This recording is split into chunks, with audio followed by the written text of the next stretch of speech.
इमरान खान जो मुकम्मल नालो इमरान अहमद खान न्याज़ी आहे। हू 5 अक्टूबर 1952 ईस्वीअ ते पाकिस्तान जे शहर लाहौर में पैदा थियो। इमरान खान एक मशहूर क्रिकेटर, सियासतदान ऐं फलाही कारकुन आहे। हूअ पाकिस्तान जी क़ौमी क्रिकेट टीम जो कप्तान रहियो आहे ऐं 1992 ईस्वीअ में पाकिस्तान खे पिणु क्रिकेट वर्ल्ड कप खटायो आहे। इमरान खान पंहिंजी शुरूआती तालीम लाहौर में हासिल कई ऐं पोइ आला तालीम लाइ बरतानिया वियो। हिन ऑक्सफोर्ड यूनिवर्सिटीअ मां 1975 ईस्वीअ में फ़लसफ़े, सियासत ऐं मुआशियात में डिग्री हासिल कई।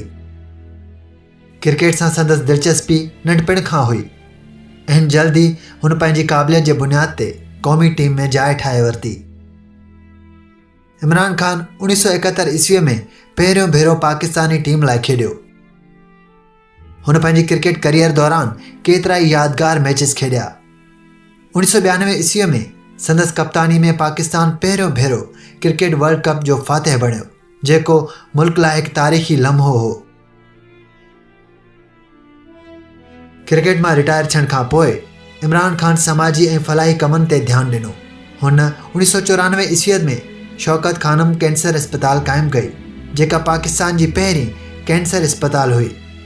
उन खां अलावा हुन नमल यूनिवर्सिटीअ जो बुनियादु रखियो, जेका नौजवान खे आला तालीम मुहैया करे थी। 1996 ईस्वीअ में इमरान खान पंहिंजी सियासी पार्टी तहरीक इंसाफ़ जो बुनियादु विधो।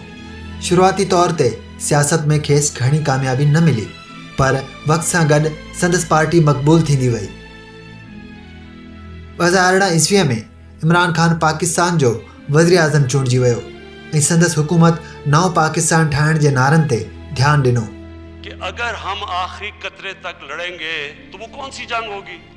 वो जंग होगी जो कोई नहीं जीत सकता, सब हार जाएंगे वो जंग। इमरान खान जी शादी ऐं ज़ाती ज़िंदगी मीडिया में घणी चर्चा हेठि रही आहे। हिन पहिरीं शादी जमाइमा गोल्डस्मिथ सां कई, जेका 2004 ईस्वीअ में तलाक़ ते ख़तमु थी।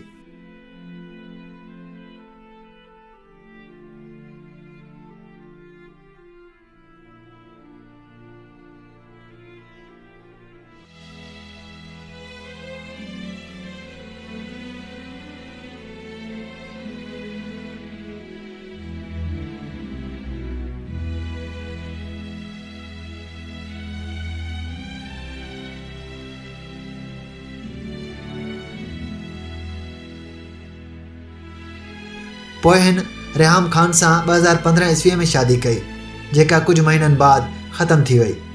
2018 ईस्वीअ में हिन बुशरा बीबीअ सां शादी कई। इमरान खान क्रिकेट, फलाही कारकर्दगी ऐं सियासत में पंहिंजी मुनफ़रिद हैसियत क़ाइमु कई।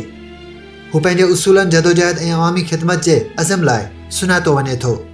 संदसि ज़िंदगी पाकिस्तान जे नौजवान लाइ हिकु मिसाल आहे त कीअं महिनत ऐं लगन सां कामयाबी हासिल करे सघिजे थी।